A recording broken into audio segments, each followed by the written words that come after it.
Welcome back to Soul Sessions. Today we're talking about Jung and the New Age. Yes. The last in our series on the psychology of coaching, or psychological influences on coaching. Yeah. Yes, we talked about behaviorism, materialism. We talked about cognitive behavior. We talked about Family systems. And we started off with Jung and Freud and the psychodynamic model. So we're making it full circle. And we're really bringing in the spiritual aspect of psychology that Jung was the father of. So he was known as the father of the New Age movement.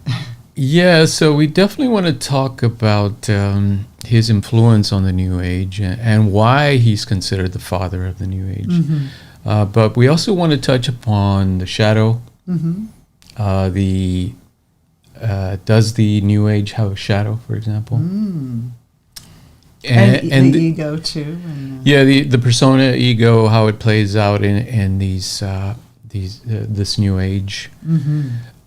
But also, what would Jung say to us if he was still around? I don't know. Right, because he started it all, right? So he would have some important contributions to the New Age and guidance. Like a good father. Yes. He would set some limits, some boundaries, give us some direction as to how do we proceed in the New Age, because it's getting pretty, let's say, daunting to say the least, with artificial intelligence coming in, with travel to Mars and perhaps other planets coming up soon. So you're defining New Age as our new age of life, more than just the New Age or New Age spirituality. If you notice, it's infiltrated everything. I mean, what's infiltrated? The New Age. Yeah. New Age thinking, let's say. I don't think you can find any cultural phenomena that hasn't been influenced by it. So can we define New Age thinking? Yeah, but let's start with Jung first. Okay. So in case people haven't heard of Jung or don't know exactly what our approach to Jung is, let's define his work first. Okay. And also we're going to be talking about religion and some religious ideas. We hope you take it as the way we do. We respect everyone's beliefs, and we work with people from all over the world. We're simply speaking in terms of the psychology. Like what do those ideas say about our psychology? Anyway, so what is Jungian psychology? You're looking at me? Well, I always think of Jung as when I describe it, it's the divergence of, like Freud and Jung really were the pioneers in modern psychology. And Freud saw, they both believed in the unconscious mind, which was something very new, that there was this other part of us that we weren't conscious of that was actually directing our life. And Freud thought of it more from a dysfunctional, like a programming kind of place of stored repression. And he didn't think of us as really spiritual beings. He thought of us as like individual kind of objects, and we have our conditioning, and then we're responding from that. And Jung said, well, wait a minute, I think there's something else beyond the personal unconscious, which is the collective unconscious, which brings us a unity of connection to all of consciousness. And there's deeper layers to us. He said the psyche has these experiences, these dreams that aren't always just related to a personal life. They're related to mythology. When you go to different cultures, he saw that they had similar kind of ideas and beliefs, even though they hadn't met each other. And where does that come from? Like, where do these symbols and what he called the archetypes arise? So he saw the mind as more than just your personal life and dealing with your complexes of your childhood and trying to survive. He said that, you have to look at that, but also there's a spiritual aspect to ourselves. Yeah, that's a good synopsis of his relationship with Freud and what differentiated Jung's work from Freudian work. But he was also very much influenced by Goethe. And if you haven't read Faust, please read Faust. Goethe pretty much invented the modern idea of art as an expression of individuality, the artist as somebody really being able to contribute to culture in a profound way. So Jung, he even thought there was a genetic connection to Goethe. He saw himself as the heir to Goethe's work. So definitely German romanticism comes through there. He was very much influenced by Nietzsche as well. And Nietzsche, of course, the idea of the death of God, the death of the old God. The religious order. Yes, and Nietzsche wasn't celebrating that. He was saying we have to be aware of this because we're entering into another phase of human development where we've never been before. We've always had a God, in a sense, to act as a guide. And even at that time, too, people from the East were coming to the U.S. Swami Vivekananda, Yogananda were coming in, introducing other, in that turn of the century, introducing these other concepts that are non-Christian, Judeo-Christian. And then also, this is around the time that New Thought, this New Thought movement of like the Think and Grow Rich and the Waddle Swaddles, and this idea that your mind can create your life, and it's been around for a while, but spiritualism and psychic abilities, and there was a lot of things outside of the traditional religion that were coming into this century, this past century. And what did we learn from that? What did we, and he was basically right at the forefront of that. Yeah. And he first saw, you said, the movement of New Age in the 60s, eventually that became more popular, more mainstream.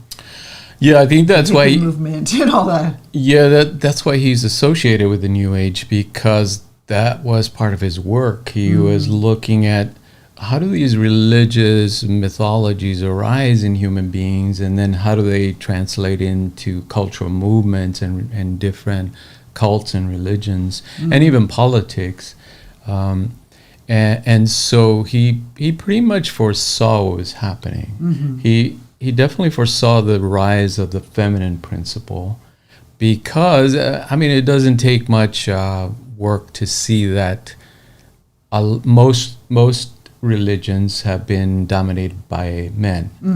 So there's a patriarchy that's been kind of dominant in world religions, and he said this is probably going to be compensated unconsciously, or let's say the unconscious is going to give us these symbols that are going to be feminine in response to that, to balance out the overemphasis on the patriarchy. And he basically discovered the concept of the anima, which is the suppressed feminine in men, and that's what he started to see, this idea. And actually a lot of the people that studied under him were women. They had their own ideas, and a lot of the psychologists that he trained were women, like Tony Wolff and Spielheim and all those, Marie von Franz, and so there were so many that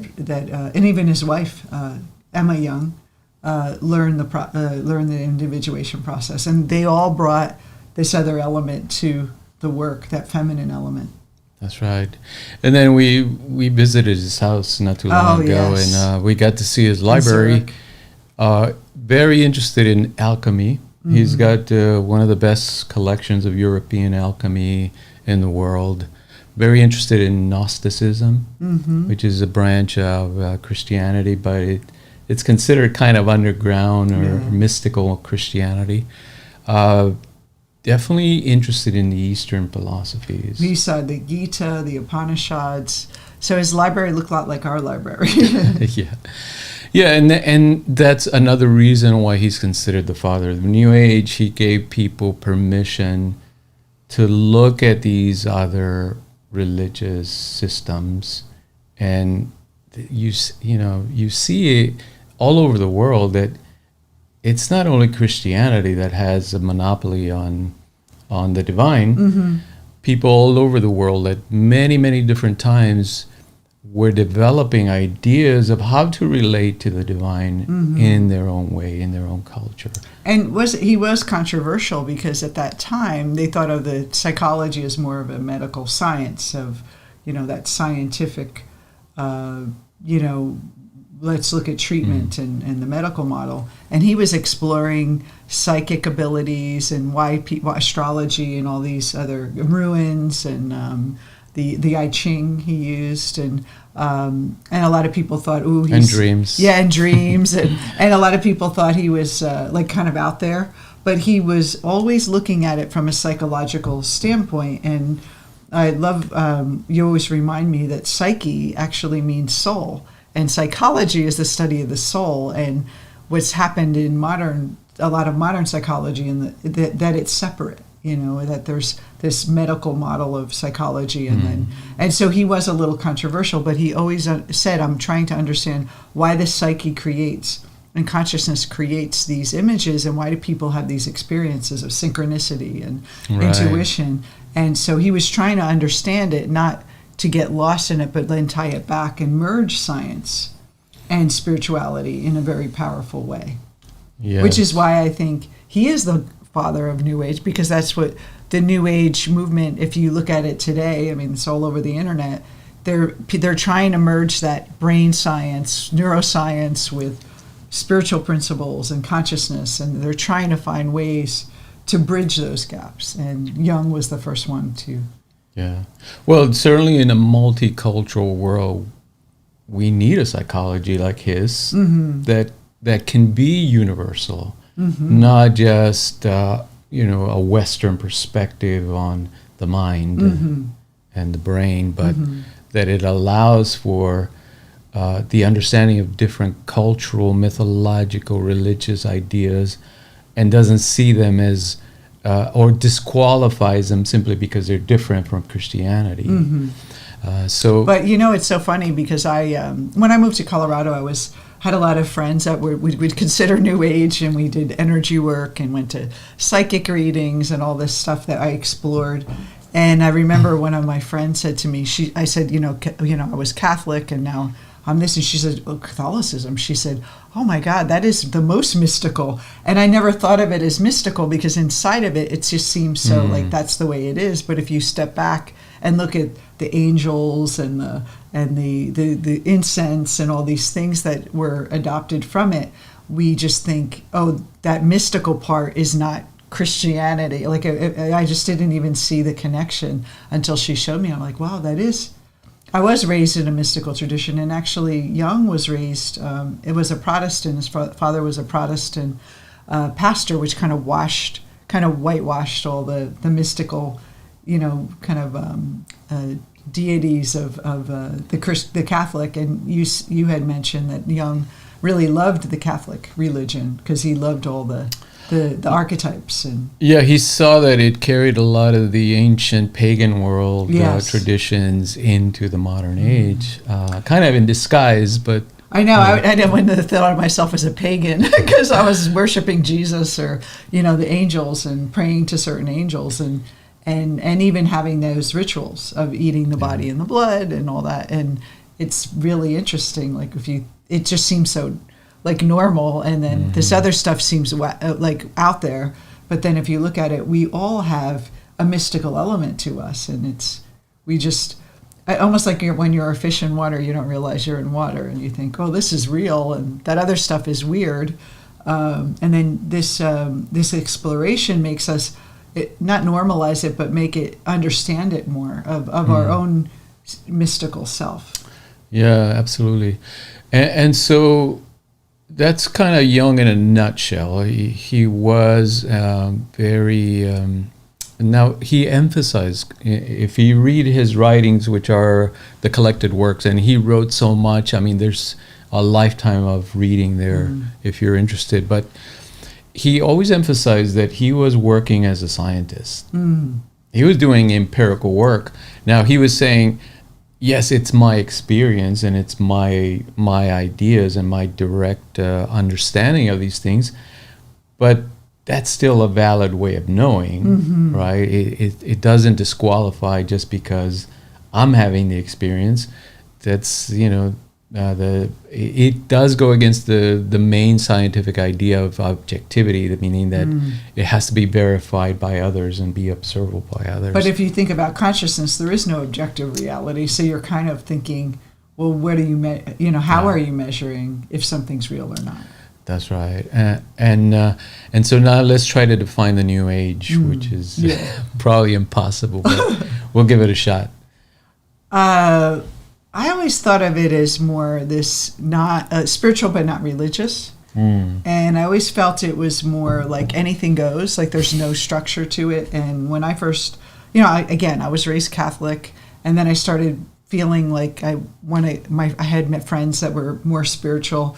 And and I went on this like journey in my 30s to when I moved to Denver and in Colorado, and there's so much spirituality there, and knew different people than the people I grew up with. And I went to a lot of incredible, interesting things of ghosts and psychic abilities, channeling, energy work. I even went with my friend once to a lecture on people about alien abduction. Like I just tried it all because I was just so fascinated by just, almost like I felt like a kid in a candy store. Like I want to like unleash and discover. And so I think that there's no structure to it. And I think in a way, some people like that because in traditional religion, there's so many rules and laws. It's almost like the shadow of religion. It's like anything goes, and you could make it up better. And you don't like that? Well, everything happens for a reason, and let's put it in this. And in a way, it is the kind of the mirror to religion of structure and then no structure and all the rules and then within it there are pockets of people that have belief systems, and I think they incorporate the Eastern philosophy and it's very eclectic. It's very taking a lot of different things and making it your own, and convenient in a lot of ways. For me, it was anytime I felt uncomfortable or things weren't working fast enough for me, I would switch and find something else. It was like always like digging shallow holes and not really getting to the truth, and that was really the downside of it for me. But I think it's wonderful to open your mind up to not everything is not as you assume it is when you were little and taught in the world, that there are this other part of you that you can explore. And I think to be open-minded enough to take that exploration and get lost in it for a little bit, but you have to find a turnaround and come back. So it's like astrology, psychic readings, tarot, energy work, Reiki, which is a form of energy work. Even hypnotherapy can be sort of new agey. It depends on who you go to.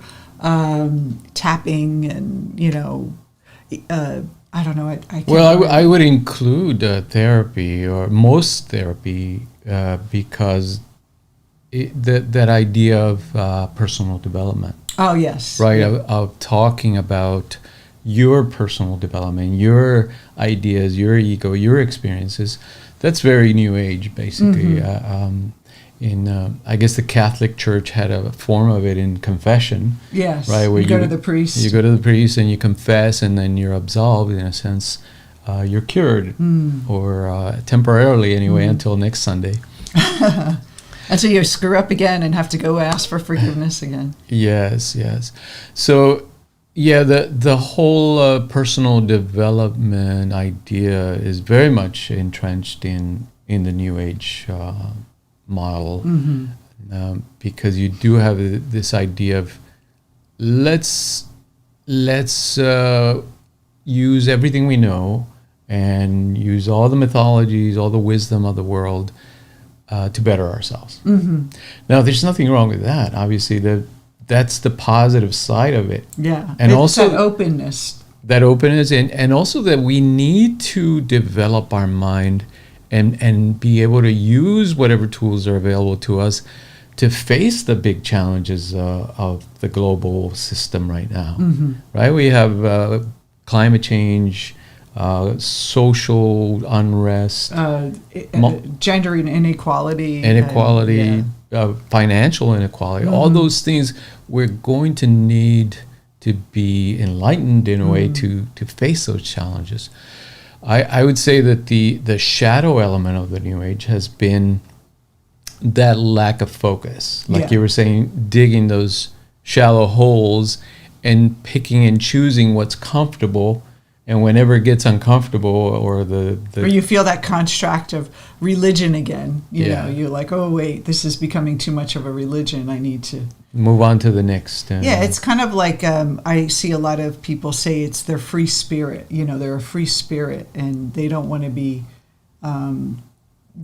limited. And so it's good, but then it's also, it can play, the ego will play into it. And that's, I think, when you say the shadow, a lot of people don't realize that there is an unconscious element to ourselves. And you know, when I did all this work, I was like doing everything for like 10 years. And then someone told me about the unconscious mind. And I was like, oh, I didn't even know there was an unconscious. Like, it was almost like I didn't even know. And then it was just made me understand more about what's going on inside of me. And before that, the world to me, from an ego standpoint, and doing that spiritual work was more of a projection. You know, I was projecting like somewhere out there, there's positive energy and negative energy, and I got to protect myself. And it was almost like I didn't know that it was in me already. And you hear those things, but you really don't know. And it's very conceptual.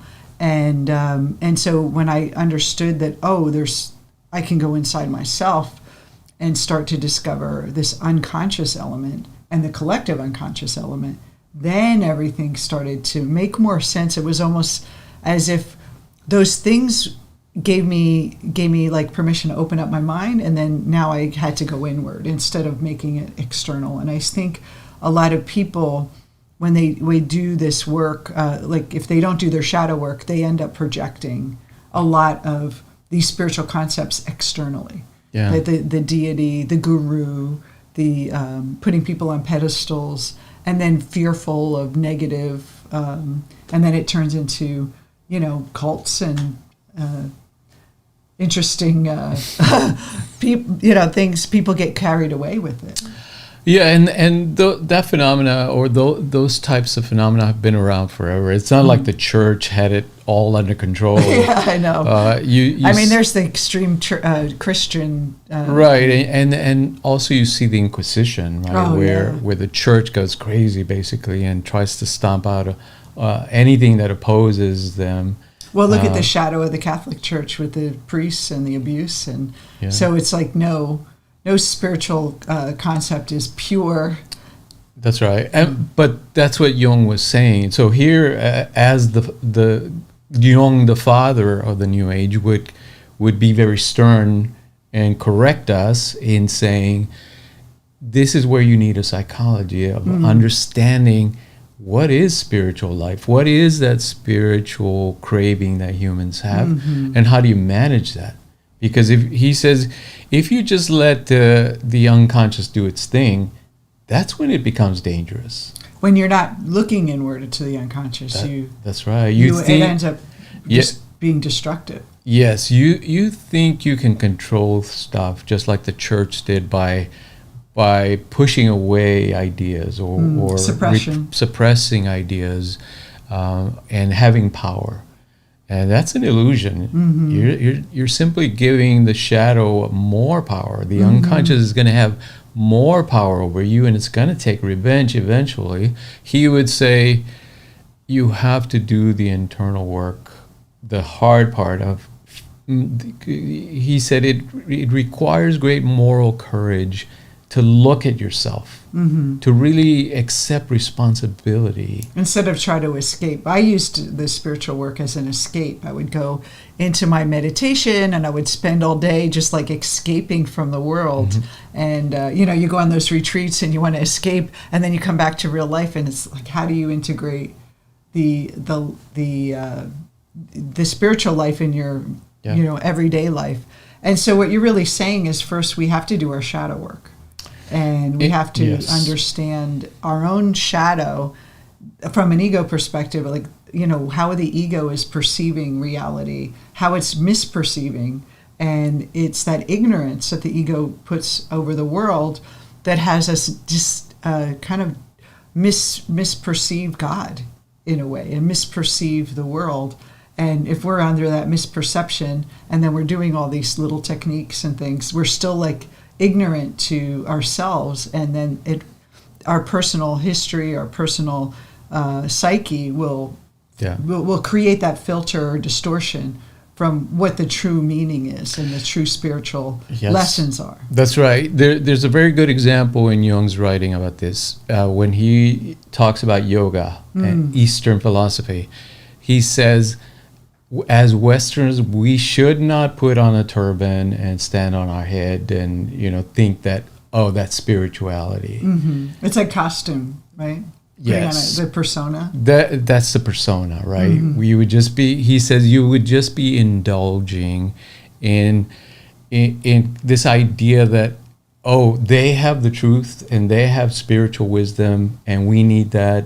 And we are bereft of that spiritual wisdom. He said that's not useful psychologically, because it's better to look for that wisdom within your own self, within your traditions, within your history. So he was saying, instead of just importing somebody else's wisdom and applying it, try to find it in your own. Now, he's not saying don't learn from it. Yeah. He himself studied the Upanishads and the Gita and the Quran and on, right? He was very interested in what they had to teach. But he also emphasized that we should find our own spiritual center. And it's a direct experience, instead of just taking the word of other people. And what I see a lot is that over the years I've watched have a lot of friends and that like different things. And there's always these fad things that show up. They show up, everyone's into it, and it becomes the biggest thing that everyone needs to do. And then the next fad comes up and everyone's doing that. And then the next fad comes up. I mean, there's some things that are kind of long lasting, such as like astrology's been around forever. And, but there's some things that are just kind of pop up.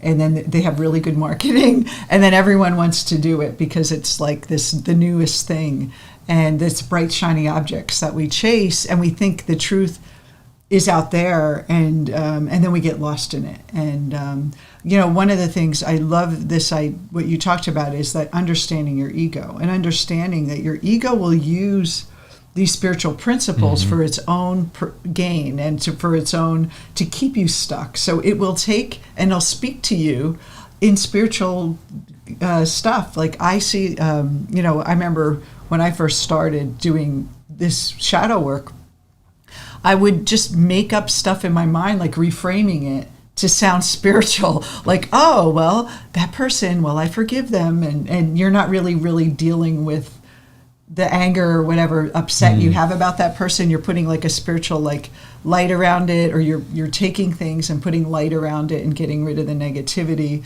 I had one woman say, like, I get rid of the negativity in people. And I said, well, where do you put it when you get rid of it? And she said, I don't know. Like, it's almost like doing these techniques, but not understanding what you're actually doing. And there's a great story I remember.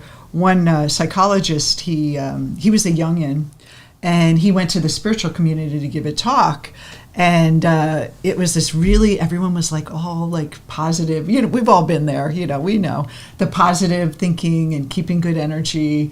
And he said the leader that he invited him to talk all of a sudden turned on him and started yelling and being angry about him and pointing to him and like making, like he said, it was just really odd. And he said then everyone turned on him, and he was just like, what is going on? This like beautiful, kind community.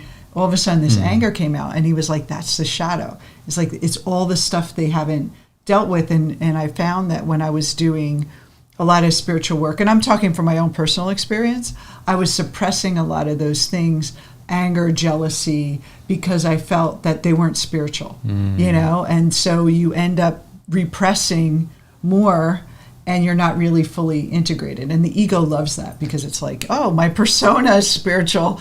But then inside, a lot of our clients will say, there's this raging bitch inside of me that I didn't know. And they come out in dreams and other people. And then we think, oh, that angry person out there, they're not me. I'm spiritual, and I keep getting these angry people. But in Jung's work, it's understanding that, oh, that's a projection of your shadow. And so it changes the whole dynamic of how you approach. You can use all this intuitive work, but it's understanding, where are you going with it, and what are you really perceiving, and are you perceiving it from the right place, or are you perceiving it from your ego? And making up a nice story about it. And I'm a good person and they're a bad person, and I'm going to be in my little cocoon of happy people. And true freedom people is not to be afraid of what the projection is, because we do have human beings are capable of anger and jealousy and sadness and depression and all these things that we have. And we have to be whole with ourselves. We can't just like put everything in like a positive bucket. And that's what I see, you know, from my personal experience. It was like revealing for me to see, ooh, I have this other side of me. Yeah, I think that would be Jung's best advice to the New Age, is that you should explore and you should struggle with your spiritual life, meaning you should sacrifice for it and really take it seriously, because it is part of our purpose as human beings to find a way to transform and to live in peace with each other. But he would say it starts by looking within, by really considering, this aggression that I see out there, or this the fault that I find in others. What is it saying about me? Yes. Right. Less projection, because there's so much projection, I think, a lot of times. People don't take responsibility for what they're experiencing. Yeah, Paul, when he writes some of his letters to the different churches he was writing to, when he mentioned sinners, he would say, of whom I am the chief, right? I am the chief of the sinners, meaning I'm not pointing fingers. I know people are in ignorance and creating these problems, but it starts with me. I have to accept responsibility for these things. That's the real spiritual work, not just glossing it over. I think Jung has this verse, something like, we don't create new visions or new worlds by imagining beams of light, but by doing that shadow work. Coming to terms with our own darkness. That's right. Yeah. And that's and when we say darkness, it's really, when we look at it from even that Eastern perspective, is that there is an aspect of us that's never been harmed, that's never been hurt, that's never been damaged. That's our pure self, and that's already here with us. And this world that we're in, this consciousness that we're experiencing in the Maya of life, is a play. It's a grand play. And so, I think we get. I know for me, I got lost in the play. I got lost in the play of the good and evil, and that kind of balance of, I got to be positive, and there's these negative entities that are clinging on to me, and I have to get rid of them. And all those things, to live in so much fear, has caused a lot of people. I mean, look what happened with the Qanon movement. It's so much fear and projection and even politics itself is just one big projection. But I mean, these people that are really good spiritual people, kind of are misunderstanding that what they're seeing is their own shadow. And like, if they can know that, then they can wake up. And that's what's going to heal the world. It's not hating the haters and the bad people. It's saying, why do I have this trigger response to this experience? And how do I come to terms? I mean, I had to come to terms with politically, things that triggered me about what was happening in the world. And I had to say, why am I getting so triggered by this? And I had to own my own projection of what I was seeing. And I think if everyone did that, we would have a different world. We would have a peace. It's not make those people change. It's like, why am I so triggered by that person, and why do I need them to change? Yeah. And knowing that we're one with everything, we're all connected, that everyone we meet, every experience we have is a mirror of our own inner self. And so we're just seeing a reflection. It's not a materialistic view. And I got caught up in the materialism and like moving my energy around. And if I had positive energy or a higher vibration, I would manifest different things. And those things are really nice, but then you're missing the point of I always felt like I wasn't spiritual enough because I wasn't manifesting what I wanted. I didn't have a boyfriend. I couldn't have a relationship. So I'm wrong, and there's something broken in me, and I have to heal myself. And it got to the point where I was so exhausted from it all. And I really didn't know, I was just grasping at things. And I know I meet a lot of my clients, that's the same experience they have. They feel so like they're trying to grasp at different things and hopefully get that love that they want, or the money they want, or the life they want. And we need that understanding of the psyche so we can have a foundation of, okay, what are we dealing with here? What's the foundation? Then we can really make better decisions.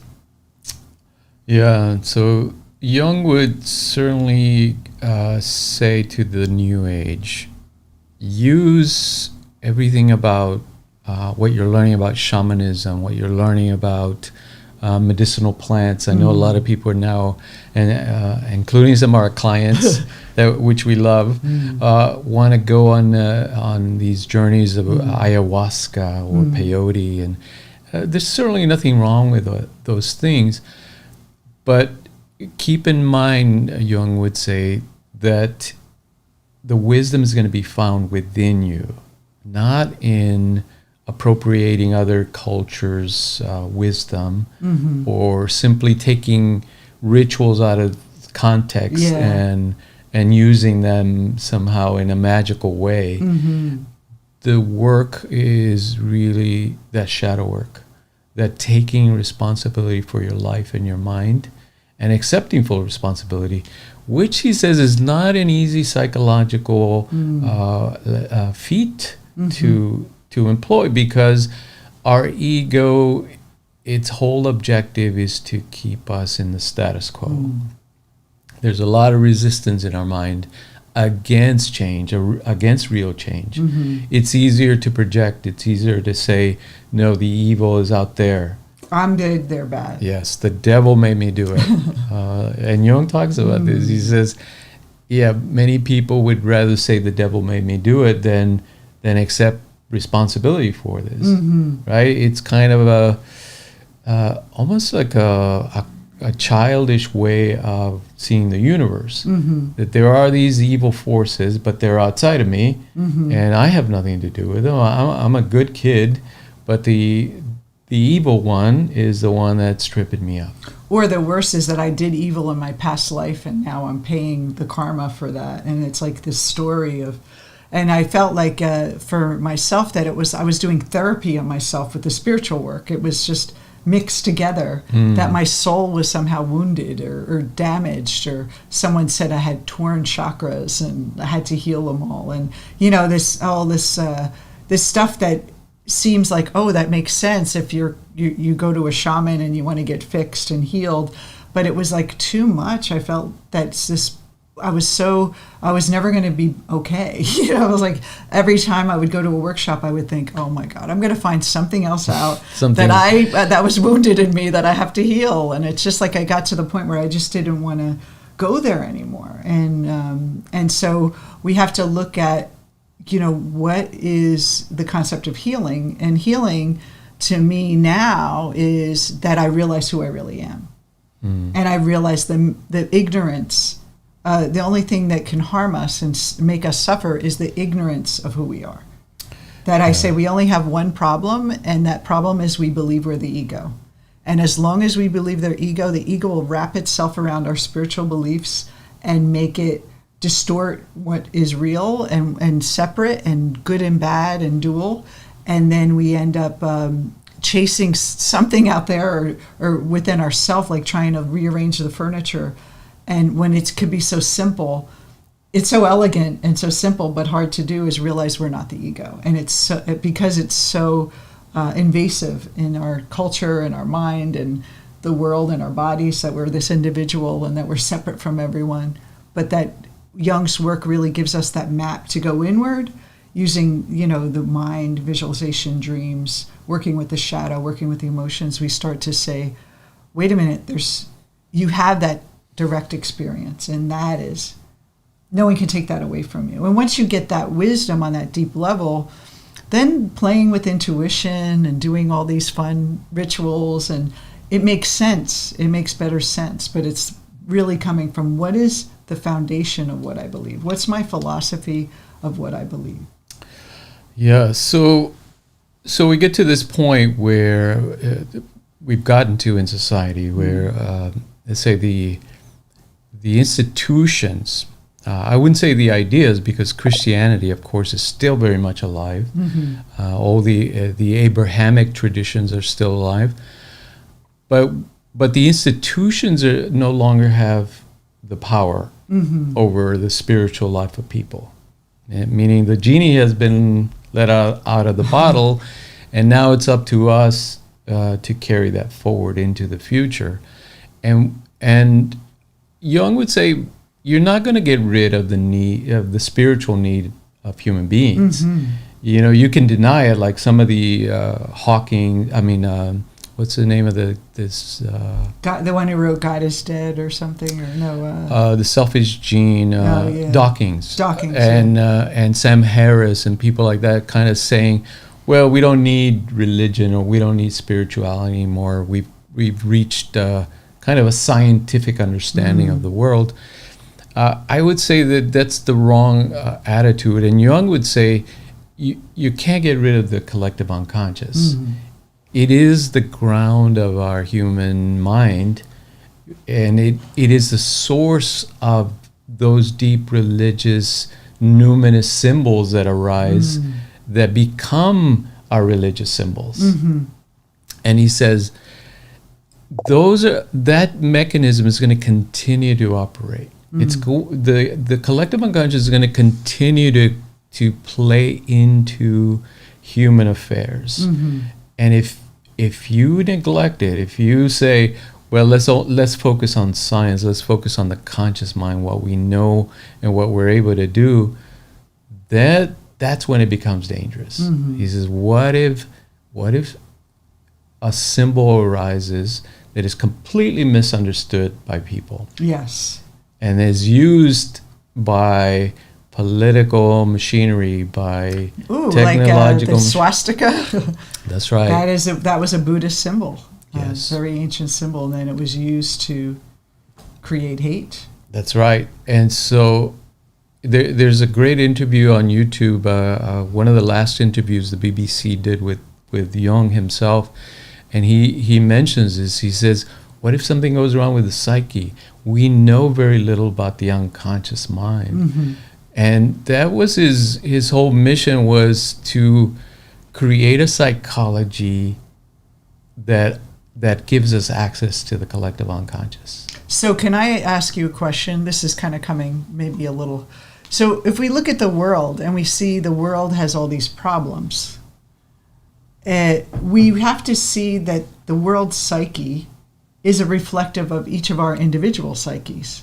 So the lack of money, or lack of the poverty, the wars, the persecution, the abuse, all that stuff is part of us. And I think most people, not that we are that like personally, but as a human psyche has these forces, and then also the good and the beautiful and the nature, and that's all part of us too. And to understand that like to have wholeness, we have to see that in order to fight the wars out there or the poverty out there, we have to work with our own mind and our own judgment on that, or our own experience of lack. And that's how we change.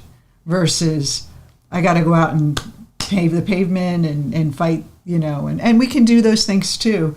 But the real change happens when we stop judging what's happening in the world and making it the us against them, and really see that, like, what part of me is creating this experience, even on a collective level. A deeper collective level is, how do I come to terms with that? And the yogis, the very evolved yogis of our time, that's what they really work on. They go in and they go in the Himalayas, and they're kind of like holding the planet together in a way, like they're kind of holding that balance.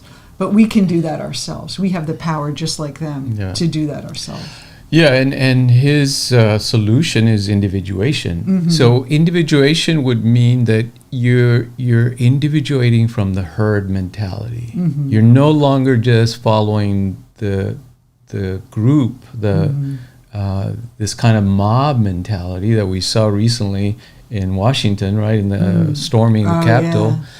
You if you're individuated, you understand that you don't have to be caught up in those projections, in those collective projections. We're being that kind of herd mentality of believing something and projecting that onto a leader, that you're believing everything they say, and you're not even having any critical thinking around it. That's right. So that was his big warning for people, is if you don't do your own shadow work, if you don't take responsibility for your life, then you're very susceptible to the mob mentality, to those ideas floating around out there in the culture. And now with the internet, of course, it's very easy for people to fall prey to those kind of ideas. We see, like you mentioned, the Qanon people kind of falling into these conspiracy theories very easily. And now the research shows these are not ignorant people. They're smart people. These are smart people with degrees and education, but because they're susceptible. In other words, they haven't done that shadow work. They haven't kind of been given access to a psychology where they can understand their own mind and see projection and understand. Projection, yeah. Then they fall into those projections, those mass hallucinations very easily. And then, when I was looking at that, I was, triggered and like, why are they believing all this stuff? And then instead of making them versus me, I would go in and say, well, what is that about me? What is that teaching me about myself, and why does that make me feel uncomfortable? And I think it is this my own tendency to follow the herd and like be lost in that, and it's a real danger to a person. Not like anything bad's going to happen, because we're all in this Maya that eventually we'll all be one again in our oneness. But that kind of idea that we're going to miss out on our development, our experience of life, and get out of suffering. And anytime, a good rule of thumb is anything that's driven by fear is not a spiritual concept. Is like you're coming from fear, then that's an ego. So it's confusing spirituality with the ego's like buying, kind of hijacking your spiritual work if there's any fear around it. And so that would be a rule of thumb. If you're afraid or paranoid, it's not spiritual. Your ego definitely is running the show here, and it's clouding that cognitive bias that you see. People can't even see it. They're just, you can't even talk to people, and that's what happens. People don't talk to each other. They're not open. They're projecting. And the other big problem is the climate change. Oh yeah. Now Jung would say that if you really want to address this problem, it's not going to come from trying to persuade people, because rationality is not enough. Rationality simply is the ego mind, and it simply says, take care of yourself. As long as you're doing okay, don't worry about the planet. And it's inconvenient, like Gore says. It's an inconvenient truth. Like, it's inconvenient to think, okay, we have to conserve. We can't just throw garbage out, and we can't just leave the lights on all the time. It's inconvenient, and the ego does not like to be inconvenienced. It does not like change. It does not like that. So he says the answer has to come from a real internal transformation, meaning getting at the collective unconscious and finding that connection to nature from within. Yes, I was thinking that too. That you know, that connection to nature, that connection to others. You know, that we're all one. You know, that oneness that we experience. It's in those things that you're caring. You know, there's that caring and compassion. What Buddhists teach is that compassion for others. Very beautiful practice. Mm-hmm. But I think the most problem is that we don't have compassion for ourselves. We don't give ourselves a break. But that connection to nature and that really going back to, instead of always putting up celebrities and money and wealth as the prize of the world, it's like there's inner treasure that we can have. Not that you can't have money and success as well, because we don't mind that, but it can't be the only thing. It can't be the leading thing that you have. And then in pursuing that, is that destroying nature? Is that hurting others? And that asking those questions. Yes, and then the third one is this question of technology. Mm-hmm. We see it already in the internet, of course, that it amplified all our human foibles. Mm-hmm. Our tendency, social media. Yeah, I mean, the internet.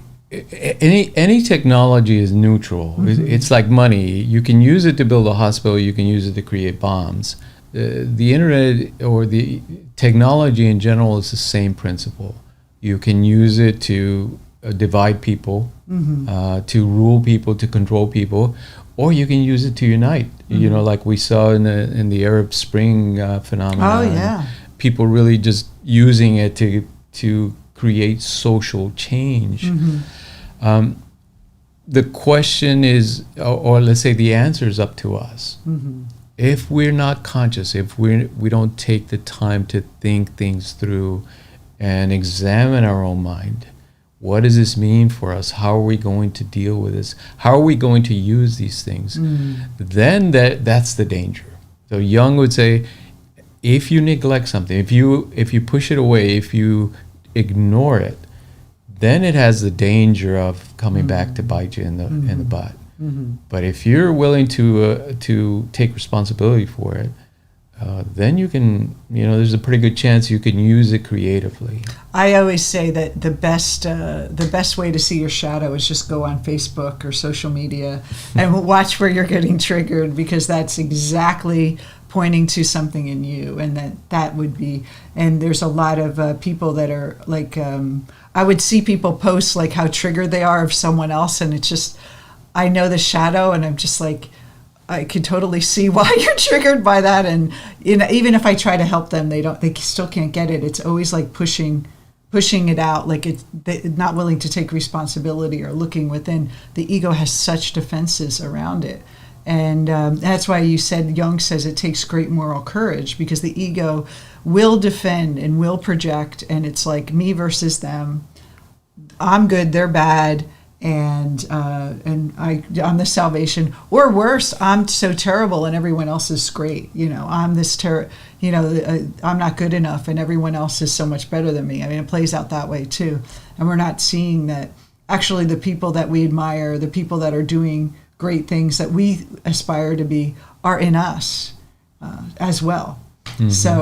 So it works both ways, not just the annoying people, but the people that we admire and we look to.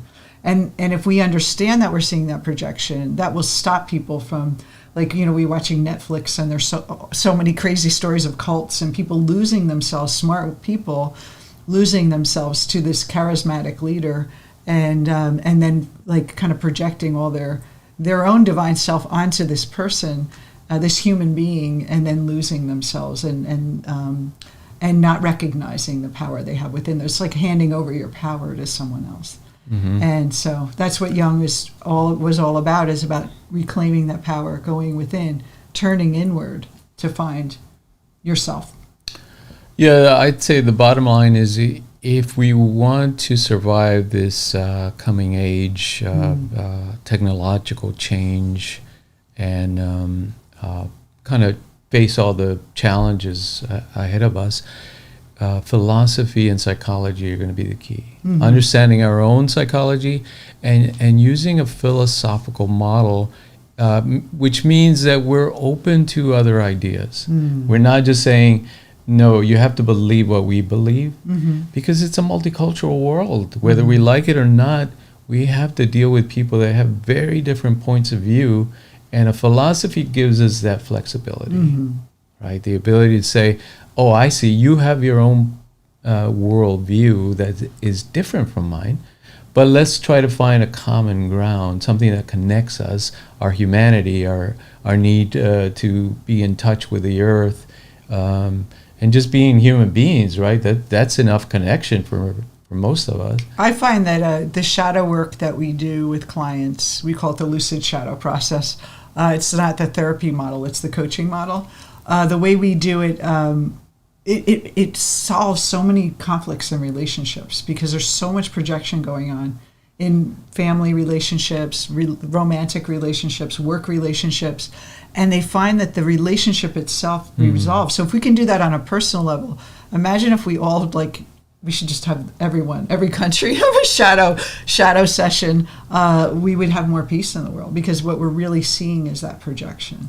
We see it play out in politics and religion and different cultures and genocide. I mean, it's all that's all it is shadow. It's all this they're bad, I'm good, and I'm not that pessimistic. I mean, well, I'm just saying in the past, but we can. But that's what if we can have that. I don't think it's pessimistic to say that if we do our own shadow work and understand, it'll help us heal the world. Yeah. Heal relationships collectively, but it has to start with ourselves first. Yeah. Instead of changing the minds of everyone, change your own mind first, and then that will create that ripple effect. Yeah, I mean, I definitely believe most people are good. If you look at the statistics, most people do not go out of their way to be bad to other people. It's the extremes that kind of get all the noise. Yeah. That's right. So, especially in the media, it's the emphasis is on the bad. Yeah. So when you look at the internet and the media, it appears that the world's going to hell. Meanwhile, everyone's just getting along, doing their thing, and there's so many opportunities, so much life and opportunity going on. And I think that if you're drawn to look at certain things, or you're triggered about a certain world issue, then look within yourself. That's what I'm saying, is that we can kind of look within ourselves, and then it'll appear differently. We'll start to see things differently. Mm-hmm. Absolutely. And that's the best thing we can do, is work on ourselves first. It's like put the oxygen mask on first before you save the child. It's the same thing. Let me look within. What is the disturbance out there is reflecting a disturbance in here that I see. Mm-hmm. And the divine out there is reflecting the divine in me. That's right. So that was a great.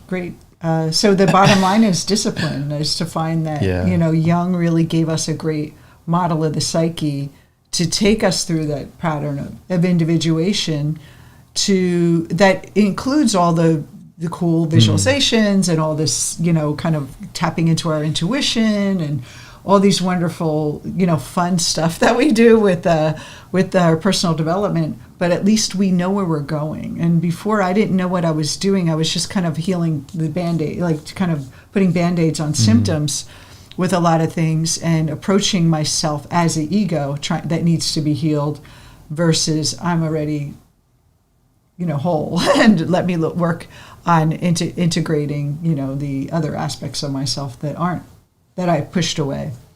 Yeah, and this is a good segue into the next series that we want to do, which is the spiritual influences in coaching. Yeah, so we want to look at the different spiritual traditions around the world and how they played into what we call coaching now. So there's a question here. What my mother archetype visualizations have shifted from the Mother Mary and other spiritual beings as the mother archetype to me being my own mother archetype. Yep, that's what that is. That's, you're realizing that you're seeing yourself, that you are Mother Mary, that you are a spiritual being, that these are all just projections, and you're kind of integrating it into yourself, and that feminine material, the Shiva energy, the Shakti energy. Shakti energy.